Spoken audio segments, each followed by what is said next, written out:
Fire is one of the greatest hazards at sea.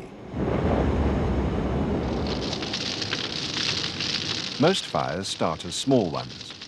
The larger they become, the more difficult they are to control.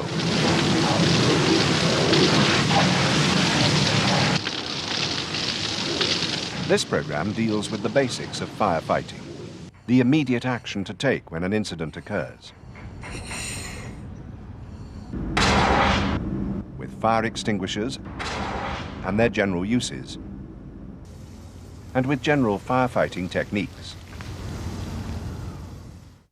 There are three main elements in a fire: fuel, heat, and air. Successful firefighting means removing one or more of these elements as quickly as possible. Effectively, this puts out the fire. Removing fuel is fuel starvation. Removing heat is cooling.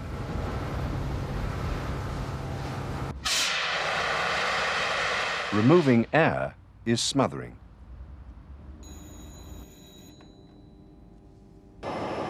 The basic rules of firefighting are common to all ships. They're contained in the letters making up the word fire. F stands for find it. I stands for isolate it. R stands for report it. And E stands for extinguish it, if it's small enough for one portable extinguisher. If not, then E stands for escape.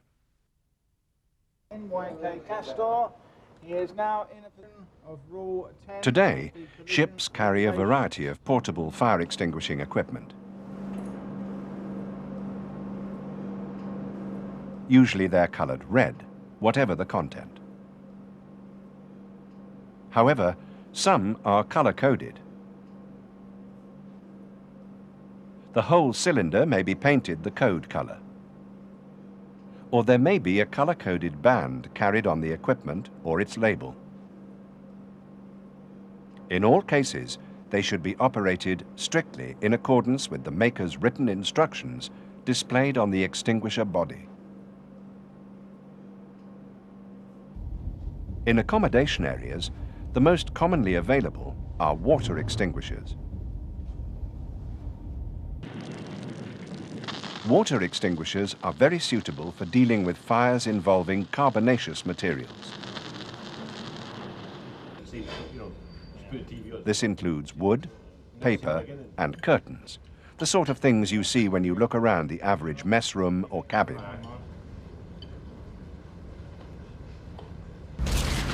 Water rapidly cools the burning material and hinders the spread of combustion. There are two basic types of foam extinguisher: stored pressure and the gas cartridge type. To extinguish a flammable liquid fire, direct the foam onto a vertical surface so it can flow down and over the entire surface of the burning liquid. Never aim foam directly at the surface of the liquid. If the liquid temperature is high and the surface is penetrated, the water content of the foam will rapidly turn into steam. This may produce the same boil-over effect you see when water is sprayed straight into burning oil.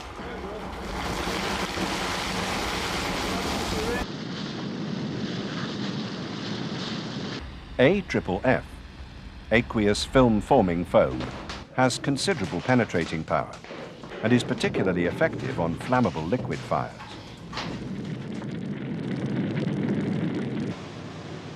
AFFF may be applied as a spray and is used like that in some fixed installations.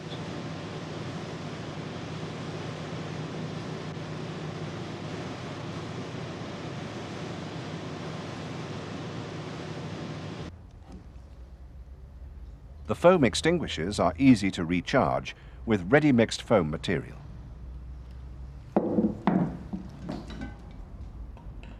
In the gas cartridge type, you must then place a new carbon dioxide cartridge into the container.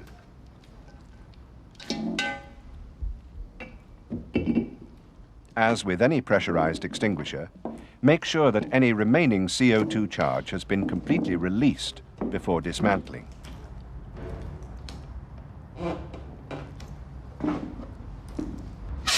Carbon dioxide extinguishers work by depriving the fire of oxygen. CO2 extinguishers can be stopped and restarted as required. The charge may last for about half a minute, depending on size. CO2 is an asphyxiant and will not support life, so use it with caution in very confined areas. CO2 extinguishers are most often used on fires involving electrical equipment. CO2 has some effect on flammable liquid fires, but may not be effective on carbonaceous fires.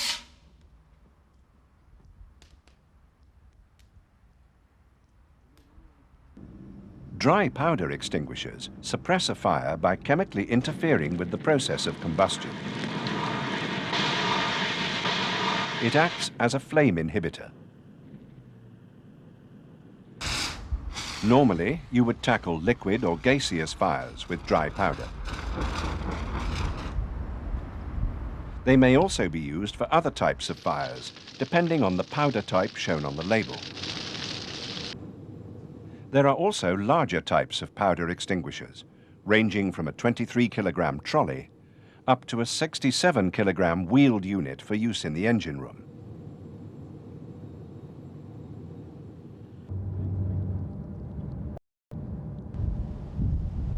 Some vessels are still equipped with fixed installations that rely on vaporizing fluids using halons.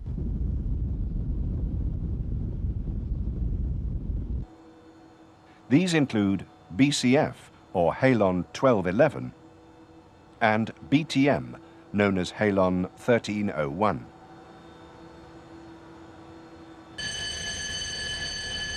Use halons with extreme caution in confined spaces. In contact with flames, halons produce toxins that are harmful to people. Concerns over their environmental impact has led to the development of halon substitutes.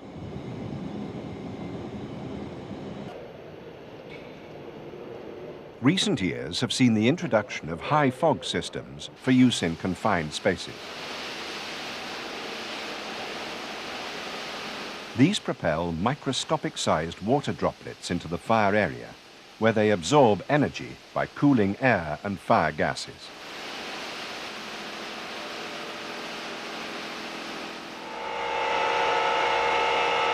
Fixed installations come in many types and sizes. Stored in large cylinders, carbon dioxide fixed installations must be regularly checked for content.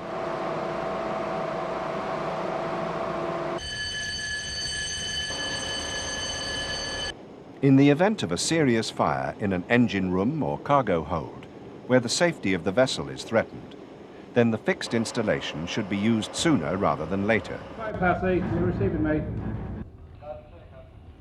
Yeah, clear the area now and report back when... Most systems, including CO2, require that you evacuate the area. Then, seal off all doors, shut all vents, and take a roll call.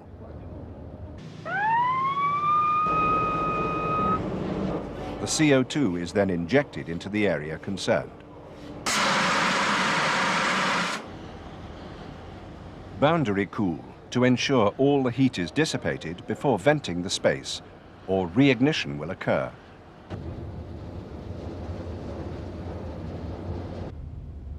On ships fitted with a foam fixed installation, Pipes carry the foam to strategic points around the engine room or direct to mobile applicators on the deck or cargo areas.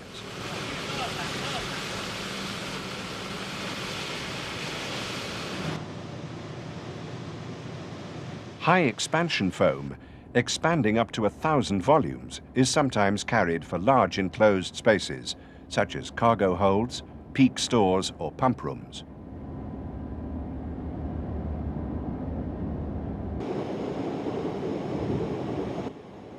Dry powder fixed installations are widely used in LPG and LNG ships.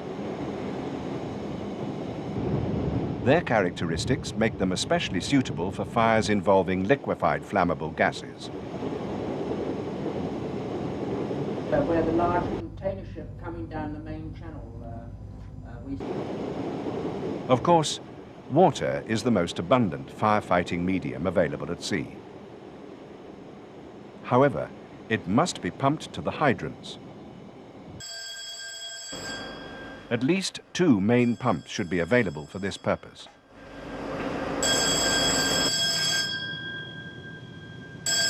As a backup, a third, the emergency fire pump, is located safely away from the engine room. The design of a ship's firefighting installation will provide sufficient power so that 2 jets may reach any part of the vessel normally accessible to the crew.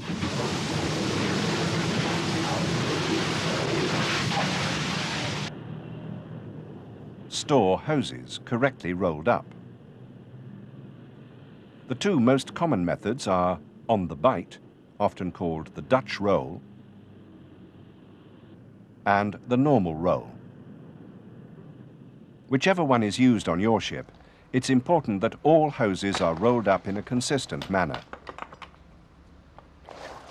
After use, the hoses are drained by a crew member walking along, holding them at shoulder level. Hoses are tough, but shock can damage them. Turn hydrants on and off gently to avoid sudden surges of pressure. For firefighting on ships, the variable jet spray nozzle is the most commonly used. Before turning on the nozzle, point it down and away from the fire. Setting the spray to a fine, wide water curtain will both cool and protect the operators as they near the fire. The nozzle can then be turned to concentrate the water into a spray with an arc of about 60 degrees. On some vessels, a nozzle is available with turbine-driven revolving teeth. This nozzle is very effective because it produces very fine droplets and is adjustable to whatever spray pattern is required.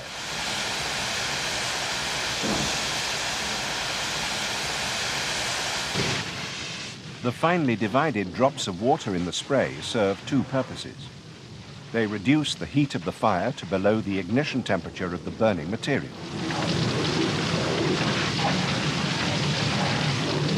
In addition, the blanket of steam helps seal off the fire.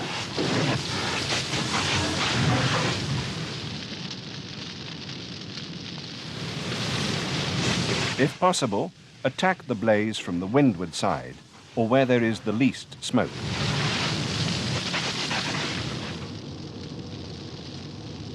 Before opening the door to a fire area, feel the heat of the door with the back of your hand, up and down, and then the handle.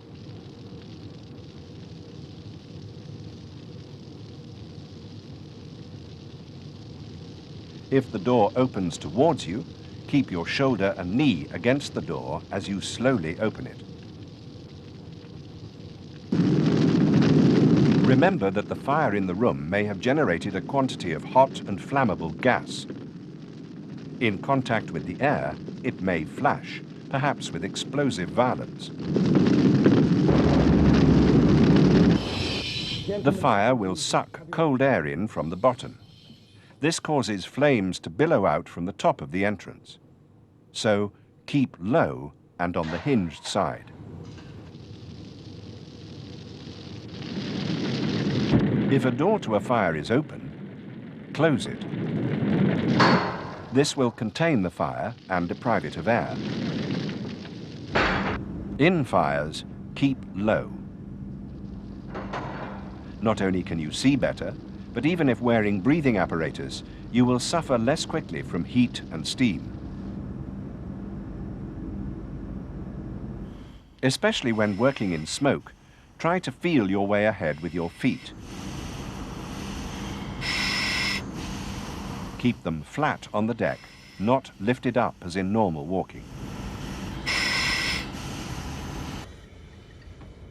Before you advance, feel the space in front of your face by waving your free arm up and down in front of it.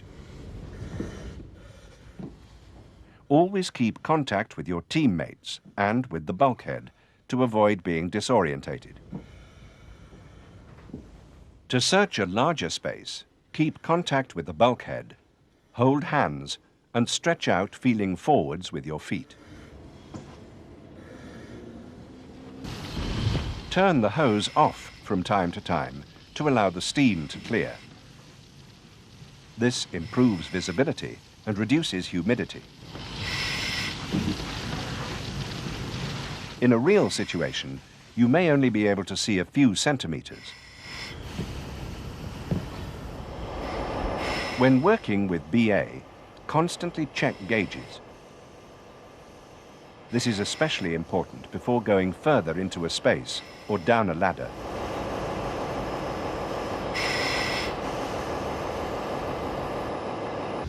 To get down a ladder, cool the area, then lower the hose to the bottom of the ladder.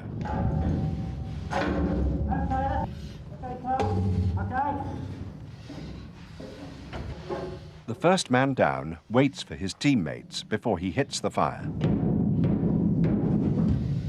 Otherwise, steam may go up the hatch and scald your companions. Work as a team and look after each other. Always warn of any obstruction as you advance.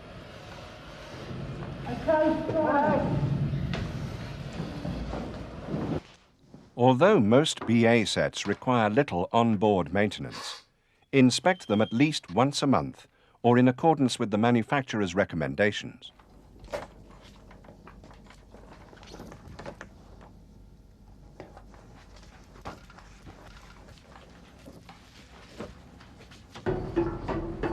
Obey the rules for effective firefighting. Okay, guys. Sound the alarm promptly. Give proper information. Muster without delay. Know the equipment, where it is kept, and how to use it. Be conscientious about fire drills. They may save your life. And always remember, nearly all shipboard fires could have been extinguished if, in their early stages, they had been reported and tackled correctly.